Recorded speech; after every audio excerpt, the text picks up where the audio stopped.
Jangan lupa like, subscribe, and comment.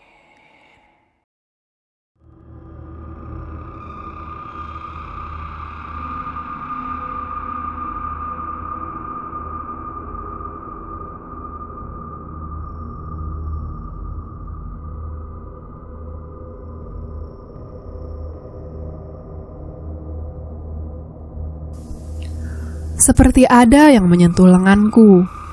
Dingin. Suara ombak yang biasanya terdengar tidak ada lagi. Sunyi. Dan aku tidak melihat apapun. Gelap. Kurasakan lenganku masih ada, seperti jari-jari yang menempel. Sesaat aku berpikir, apa aku tersesat dalam dunia yang berbeda? Ku coba mengumpulkan ingatanku tanpa membuka mata. Jantungku semakin berdegup kencang, mengira-ngira apa yang akan aku hadapi. Sambil mengumpulkan keberanian, pelan-pelan ku buka mata. Dan jantungku seperti menghujam ulu hati. Terkejut, tapi tak mampu melakukan apapun. Sepertinya mulutku terbuka, kaku. Mataku menatap raut muka yang bersih, bibir tipis belah di tengah, mata yang sayu berbinar dengan bulu mata yang lentik. Aku seperti berkaca. Ada bayanganku dalam bola mata itu. Rambut ikal panjang terjuntai di dada sebelah kiriku. Tidak rapi, sebagian melilit ke leher. Sesaat mata kami beradu. Dan seperti tersadar, wanita itu buru-buru menarik tangannya, lalu bangkit dan menuruni tangga tanpa sepatah kata pun. Sekilas, tampak wajah malu dengan senyum yang misterius. Aku masih dengan posisiku yang sedikit bersandar di dinding kayu. Seingatku, aku duduk di teras depan anak tangga. Tapi sekarang, aku bersandar di dinding kayu teras rumahku. Benar-benar sudah tidak ada lagi kerjasama antara otak dan otot, pikirku. Sepertinya aku tertidur lama karena kelelahan berpikir. Bahkan sampai wanita itu pergi, aku tak mampu berkata-kata, walau hanya sekedar ucapan terima kasih. Cukup lama aku terduduk merenung, sambil mengumpulkan tenaga sedikit demi sedikit, hingga suara panggilan dari lambung tengah alias perut itu berkumandang. Aku langsung duduk di kursi meja makan. Kupandangi makanan yang ada di atas meja makan. Semua terhidang rapi, seolah agar aku tidak kerepotan jika hendak makan. Buru-buru ku minum air bening untuk menenangkan jantungku. Dan rasanya segar begitu air melewati tenggorokanku yang kering. Ku ambil nasi dengan sayur jengkol kesukaanku. Saat suapan pertama, aku tidak langsung mengunyah. Seperti ada rasa yang berbeda dalam bumbu jengkolnya. Enak, pandai memasak juga, gumamku. Seperti kesurupan, aku menghabiskan 2 piring nasi. Rasanya kenyang, cukup untuk bekal beberapa hari tidak makan. Pak Dadang, terdengar suara orang memanggil. Aku tidak lagi minum air, karena penuh sekali rasanya perut. Aku langsung keluar, dan kulihat seorang lelaki muda seusiaku berdiri di depan tangga teras rumahku. Aku mengernyitkan dahi, karena belum pernah melihat pemuda itu. Dan pemuda itu sepertinya paham jika aku bingung. Saya keponakan Pak Badrus, Pak, kata pemuda itu menjelaskan. Kata paman, Bapak diminta untuk melihat udang di tambak barat, karena banyak yang mati. Padahal seminggu lagi mau dipanen. Katanya lagi, menjelaskan. Iya, tunggu sebentar. kataku. Aku masuk ke dalam rumah, hanya mengambil topi dan kacamata hitam, lalu menutup pintu. Kami pun berjalan beriringan menuju tambak di sebelah barat. Tambak itu adalah tambak uji coba bibit udang baru, bantuan dari pemerintah. Dan jika berhasil, akan diguyurkan lagi bibit yang sama dalam jumlah yang besar. Untuk menuju ke tambak itu, melewati rumah Aing, tampak Sukma. Si wanita misterius bagiku sedang duduk di teras rumahnya. Sepertinya wanita itu tidak sadar jika kami akan melewati rumahnya.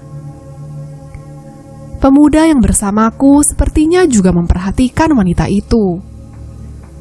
Sekilas ekor mataku menangkap pandangan matanya tajam melihat Sukma, dan air mukanya mendadak berubah ketika Sukma menyadari ada yang memperhatikannya. Wajah yang terlihat keras dan bertanya-tanya, karena keningnya tampak mengkerut dalam.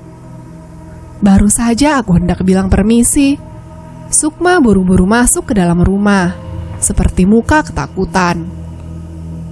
Apakah mereka saling mengenal? Entahlah. Pemuda itu terus berjalan sambil menundukkan kepala. Tidak seperti sebelum melihat Sukma. Hari itu adalah hari yang melelahkan, karena kami harus menguras tambak dan memindahkan udang. Dengan resiko tinggi, terpaksa harus kulakukan. Sepulang dari tambak, aku melihat lantai teras rumahku lembab, seperti baru saja dipel. Otakku langsung saja ingat Sukma. Dan benar saja, isi rumahku rapi. Saat hendak minum, tercium aroma makanan yang menggoda perutku. Di meja makan yang tertutup tudung berwarna biru. Kubuka tudung makanan itu, dan aku mencicipi makanan yang aromanya menggoda itu. Akhirnya aku ambil nasi, lalu makan.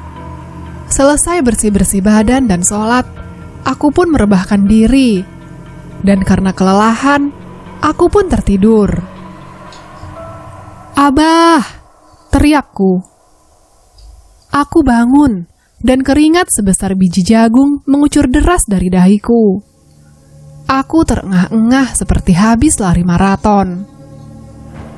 "Ah, cuma mimpi," ucapku gugup. Jantungku masih belum normal. Aku mencoba mengingat mimpi yang sangat aneh dan mengerikan. Kulihat jam menunjukkan pukul 2 lewat. Bergegas aku ke pewuduan.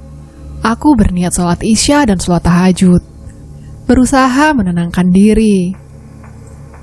2 bulan lebih sudah Sukma membantuku.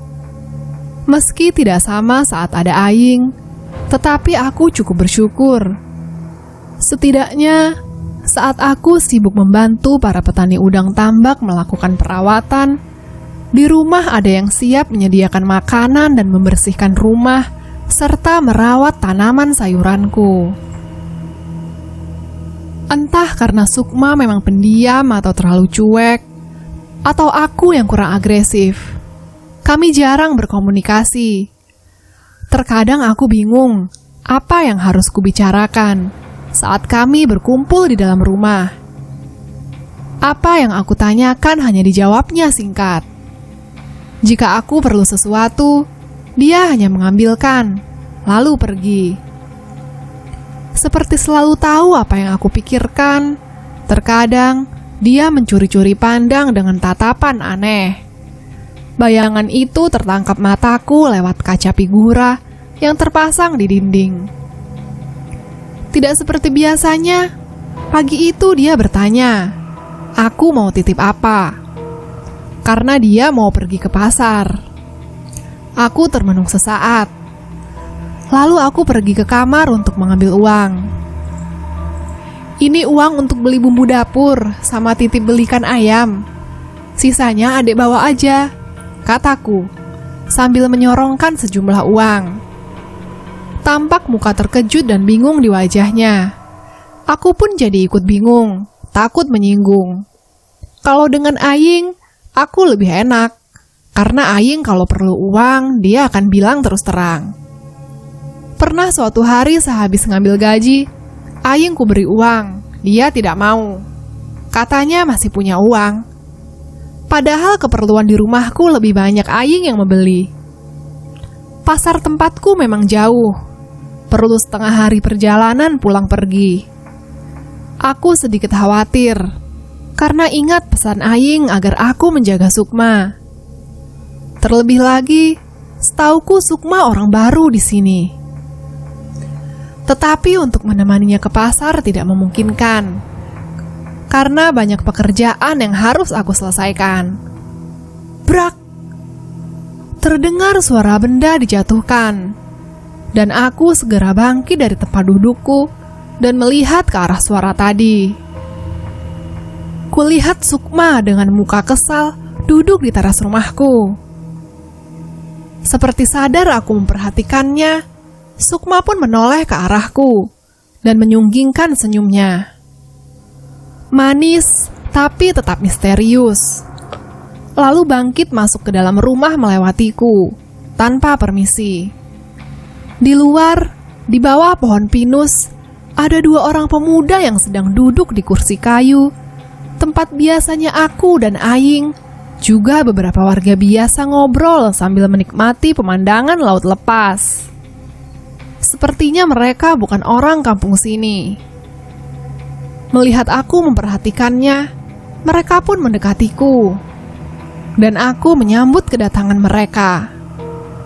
Maaf kak, tadi mengantar adiknya kakak pulang dari pasar. Sekalian ingin silaturahmi, kata pemuda dengan mata sipit itu, yang mengira aku kakaknya Sukma. Oh iya, kenalkan, saya Burhan, dan ini Abdul kak. Kami dari desa di balik gunung itu. Lanjut pemuda bernama Burhan, menunjuk gunung yang dimaksudnya. Iya, terima kasih, balasku basa-basi. Bolehkah lain waktu kami main lagi kemari kak? Pinta pemuda bernama Abdul. Silahkan, jawabku singkat, tanpa banyak bertanya. Setelah percakapan itu, mereka permisi untuk pulang, dan aku pun langsung kembali ke dalam untuk meneruskan pekerjaanku yang tertunda. Di dapur terdengar suara ribut Sukma melakukan pekerjaan dapur. Biasanya jika sudah selesai, dia baru pulang ke rumah. Terkadang dia membawa pulang makanan yang dimasaknya di rumahku, meski tak kusuruh. Mungkin dia sudah bertanya pada Aing kebiasaannya dia. Karena sibuk, aku tidak sadar jika Sukma sudah tidak lagi ada di rumahku. Perutku sudah membunyikan sirine, pertanda waktunya makan. Aku pun bergegas untuk makan. Aroma makanan itu menambah rasa laparku. Saat aku memakan daging ayam, aku menghentikan mengunyah.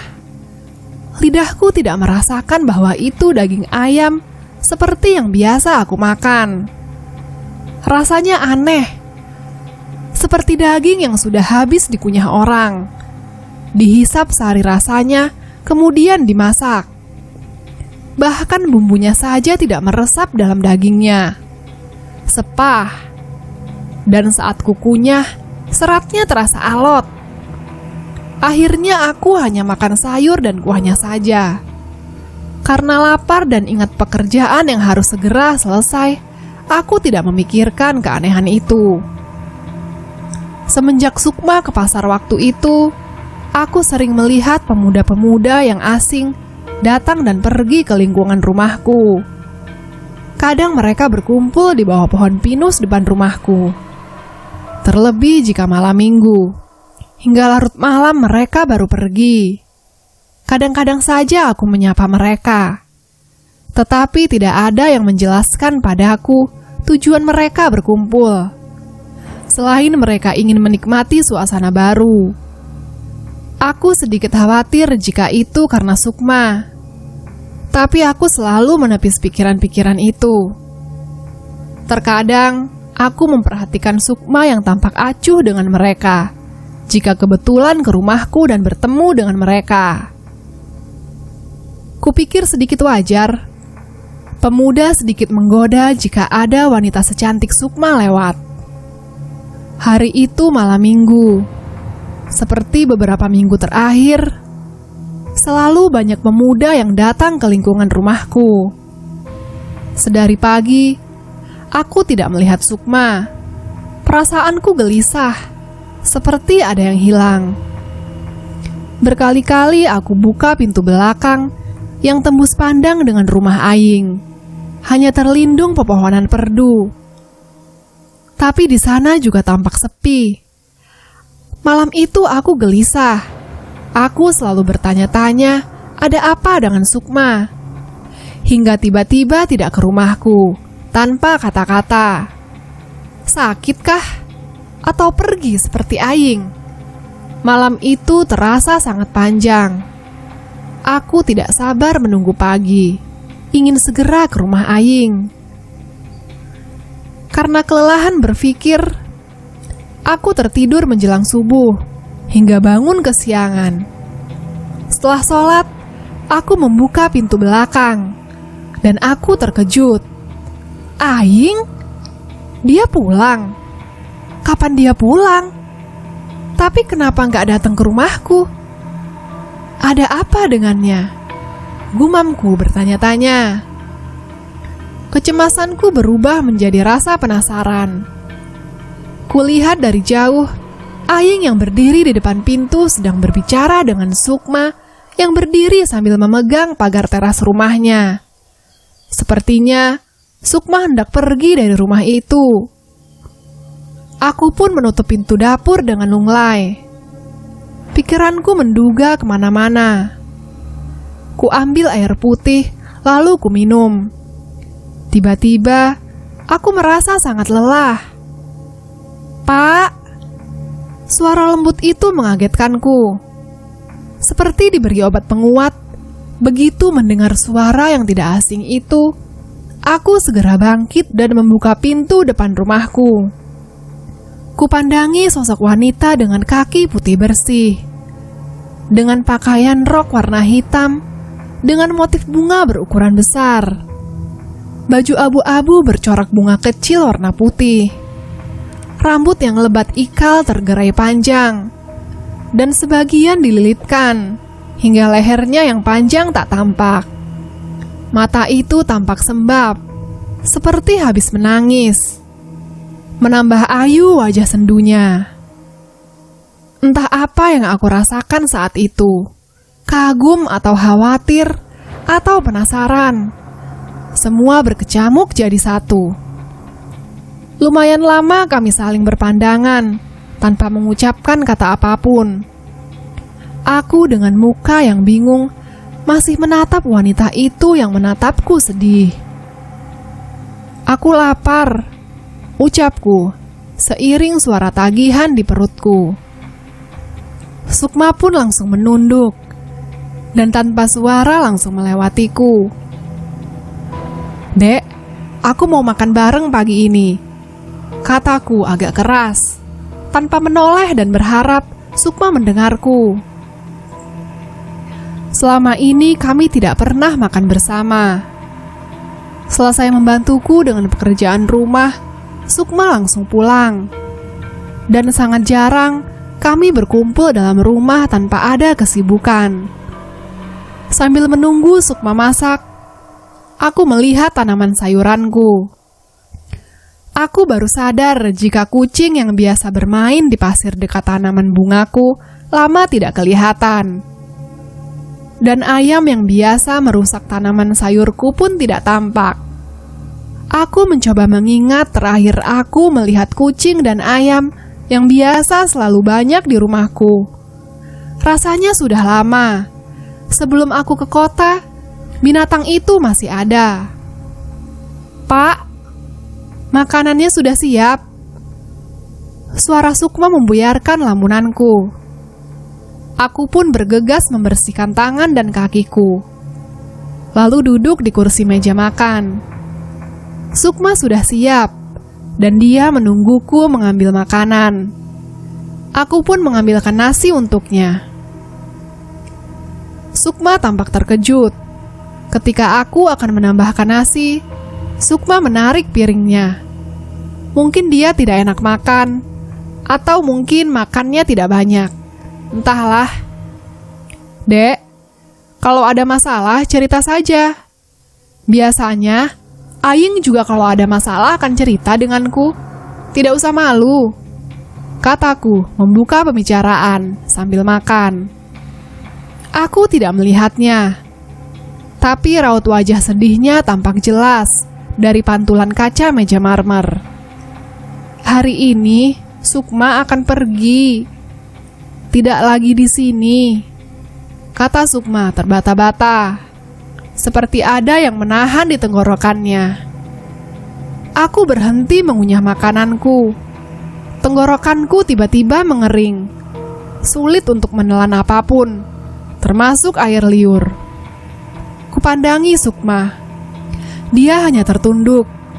Tangannya memainkan nasi di atas piring, seperti mengulur waktu agar tidak segera selesai makan. Kusodorkan segelas air putih padanya. Ia pun menyambut, lalu minum dan menunduk lagi. Sempat kulihat air mata itu menggelinding jatuh di pipinya yang putih. Ku ambil air putih dan ku minum sendiri. Aku melanjutkan makanku, walau rasanya sudah tidak nikmat lagi. Kami hanya terdiam, sibuk dengan pikiran masing-masing sambil makan. Aku selesai duluan, lalu pergi ke ruang tamu. Aku biarkan Sukma sendiri di meja makan. Sambil menunggu Sukma keluar dari dapur, aku menyiapkan ribuan pertanyaan. Kepalaku nyut-nyutan rasanya. Baru saja aku merasakan nyaman dan tenang dengan adanya Sukma. Meski banyak hal-hal ganjil yang aku alami, tapi itu tidak mengganggu psikologisku. Kenapa Aying pulang dia tidak datang ke rumahku? Dan selama ini, aku merasa menjalankan amanah suratnya untuk menjaga Sukma. Tapi kenapa tiba-tiba Aying akan menjemputnya? Apa yang salah dariku? Pikirku berkecamuk. Sukma keluar dari dapur. Aku memintanya untuk duduk di dekatku dengan bahasa isyarat. Biasanya aku sangat grogi kalau dekat dengan seorang wanita. Tapi mungkin karena pikiranku lebih besar rasa penasarannya, aku merasa tidak grogi. Kapan Aying pulang? Tanyaku pura-pura tidak tahu. Kemarin pagi. Tapi siang dia pergi lagi, jawabnya. Kemarin, ulangku sambil mengernyitkan dahi. Kupandangi Sukma tanpa berkedip. Dia hanya menunduk sedih. Tangannya gemetar sambil memilin ujung bajunya. Duduknya pun gelisah. Sepertinya ada yang akan dia katakan, tetapi entah apa karena tidak berani bercerita. Aku tidak mampu lagi bicara. Atau memang dia tidak mau masalah pribadinya dan keluarganya diketahui orang. Tampak jelas ada beban di wajah yang biasanya tampak acuh. Pak, suara yang sudah tidak asing lagi itu terdengar mengagetkan kami. Tak lama, seraut wajah menyembul dari balik pintu depan. Pintu itu pun didorong hingga terbuka lebar. Wajah yang semula biasa saja, tiba-tiba menjadi berubah seperti tidak suka. Ada emosi yang luar biasa setelah melihat Sukma. Air muka yang tadinya coklat menjadi tampak lebih gelap. Tatapannya sangat tajam. Alis matanya beradu dengan mulut terkatup rapat. Tampak rahangnya bergerak menahan amarah. Aying? Gumamku terkejut. Aku hanya ternganga menatap ekspresi wajah yang tak pernah aku lihat sebelumnya. Kulihat Sukma terkejut melihat kakaknya. Air matanya mengalir tanpa isak tangis. Mukanya semakin putih pucat. Tangannya bergetar kian hebat. Astagfirullah, batinku berkecamuk. Bingung karena aku tidak tahu apa yang sedang terjadi di antara mereka. Dan yang aku khawatirkan, Aying salah paham dengan keberadaanku dengan Sukma yang duduk berdekatan. Padahal ini baru pertama kali aku lakukan. Cepat-cepat aku mengontrol diri agar tidak larut dalam kepanikan. Aku bangkit hendak mengambil kursi untuk Aying. Tapi Aying sudah lebih dulu menariknya lebih dekat dengan Sukma. Suara kursi itu berderek di atas lantai kayu. Aku pun duduk kembali. Aying menarik nafas, menatap Sukma dengan muka tidak suka. Sukma tampak tegang. Aku pun bertanya-tanya, apa sebenarnya yang sudah terjadi? Sambil menunggu siapa yang lebih dulu untuk bicara, aku bertawasul untuk mereka, berharap hati mereka berdua menjadi dingin. Tapi tiba-tiba, mereka berdua langsung berdiri secara bersamaan. Aku pun terkejut dan bingung. Kupandangi wajah mereka bergantian, mengorek pikiran mereka lewat tatapanku tanpa kedip. Tetap tak kutemukan secuil pun jawaban. Ada apa lagi ini? Apa ada yang salah denganku? Batinku berkecamuk. Mau bertanya, tapi tidak tahu harus memulai dari mana. Kami pulang dulu, Pak, kata Aying sambil menarik tangan Sukma. Sukma tergagap seketika. Wajahnya yang tegang mematung seperti boneka. Tidak ada lagi tanda-tanda kehidupan di wajahnya. Bahkan harapan yang tadinya sempat kulihat, sekarang lenyap seperti disapu angin. Pikiranku kian berkecamuk. Ingin rasanya teriak. Tapi ada bisikan untuk tetap tenang. Dan mereka berdua melangkah menuju keluar. Sebenarnya ada apa, Ying? Kalau ada masalah, mestinya dibicarakan baik-baik, tanyaku ragu. Aying dan Sukma yang sudah berada di depan pintu, seperti dikomando. Mereka menoleh bersama-sama. Melihatku lekat-lekat, seolah ingin mendengar suara hatiku. Aku pun memandang wajah mereka secara bergantian. Pak Dadang. Suara panggilan dari luar memecah kebekuan kami. Aku pun berjalan keluar melewati Aying dan Sukma yang tampak kebingungan. Muka Aying yang memerah seperti kepiting rebus sudah sirna. Terlihat sorot mata ragu. Sukma masih tampak seperti boneka mati tanpa ekspresi. Sesaat mataku menangkap tangan Aying yang masih menggenggam tangan Sukma. Loh, kamu keponakan Pak Badrus kan? Tanyaku sambil menunjuk ke arah pemuda itu. Pemuda itu menganggukkan kepala dengan senyum ramahnya. Ada apa? Apa ada masalah dengan Pak Badrus? Tanyaku mencecar. Enggak, Pak. Saya cuma dimintai tolong sama Paman untuk manggil Bapak. Kata Paman kalau ditambak, banyak pemuda yang mau main keroyokan. Takutnya mereka lari ke tengah tambak. Soalnya sekarang surut.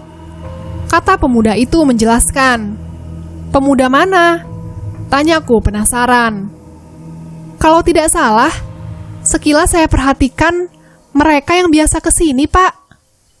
Jawab pemuda itu sambil mengingat-ingat. Aku pun semakin bingung. Selama mereka di sini, tidak pernah berselisih paham, apalagi sampai berkelahi. Ada masalah apa? Aying pun keluar dengan tangan yang masih menggandeng Sukma. Melihat Aying dan Sukma, wajah pemuda itu langsung berubah. Ia tampak terkejut. Ditatapnya Sukma dan Aying lekat-lekat. Sukma tampak beringsut ke belakang punggung Aing. Suasana sunyi, hanya suara pohon pinus yang tertiup angin, seperti sedang membicarakan kami. Melihat ketegangan itu tidak juga mencair. Aku bingung harus bagaimana. Jika aku pergi tanpa menahan Aing dan Sukma, kemungkinan mereka akan pergi lagi tanpa kembali. Jika aku tahan pun, apa mereka mau? Dan jika aku tetap bertahan mengurai pelik tanya di otakku tentang Aing dan Sukma, bagaimana dengan para pemuda itu? Bagaimana dengan tambak itu? Berapa kerugian kami jika terjadi kerusakan? Semua pikiran itu berkecamuk ngamuk di kepalaku. Kuperhatikan sekali lagi wajah pemuda itu dan Aing serta Sukma. Seperti menonton pertunjukan wayang orang tanpa dalang. Hanya mereka yang tahu ceritanya. Satu pun dari mereka tidak ada yang mempedulikan keberadaanku. Tubuh mereka seperti patung, kaku, tegang, dengan ekspresi yang sulit digambarkan. Entahlah, apa Sukma mereka sudah pindah ke tengah laut, saling bicara beradu kemampuan. Kutarik nafas dalam-dalam. Aing, Sukma, tunggu di sini. Aku ke barat dulu, perintahku. Aku berharap ketegangan itu akan memudar. Tanpa mengajak siapapun, aku turun dari rumahku. Pulang dan siap-siap di rumah. Aku ikut Pak Dadang. Terdengar suara Aing menyuruh Sukma. Langkahku terhenti, dan aku menoleh ke arah mereka berdua. Sekilas tipis raut khawatir dari wajah Ayu yang bersih seperti kapas. Tapi dia hanya mematung di belakang Aing. Tidak perlu, lebih bagus lagi kalau segera pergi, kata pemuda itu, mengagetkan kami semua. Tatapan tajam seperti ingin menjebol jantung. Kenapa? Tanya Aing dengan wajah memerah, sepertinya tersinggung. Tidak usah pura-pura tidak tahu, kata pemuda itu, tegas, dengan nada sedikit tinggi. Aku melihat keadaan ini sudah tidak sehat. Sepertinya hati mereka sudah kesemutan semua, hingga otak tidak lagi berpikir logis. Ayo, kita ke sana semua. Adek Sukma biar di sini dulu, kataku menengahi. Pemuda itu kuminta untuk jalan duluan. Aku dan Aing menyusul di belakang, berjaga-jaga jika terjadi hal yang tidak diinginkan. Dalam keadaan seperti ini, otakku tidak bisa berpikir jernih. Berkali-kali aku mencoba untuk tenang, selalu diganggu dengan pertanyaan yang belum terjawab. Dan kenyataan Aing berubah itu yang membuatku semakin tidak karuan. Dari jauh, terdengar suara-suara gaduh. Mataku menghitung jumlah mereka. Jika diperhatikan dari posisinya, ada dua kubu yang jumlahnya tidak seimbang, dan dari ukuran badan juga tidak seimbang. Hampir semua orang di sana memegang benda yang digunakan untuk berjaga-jaga. Dari sudut yang berbeda, tampak beberapa orang petani udang tambak melihat dari kejauhan. Ada Pak Badrus di sana. Langkah kami semakin dekat. Yang kutangkap dari kata-kata yang terlontar dari mulut mereka seperti sedang memperebutkan seseorang. Dan mereka ingin diakui sebagai orang yang menguasai suatu daerah.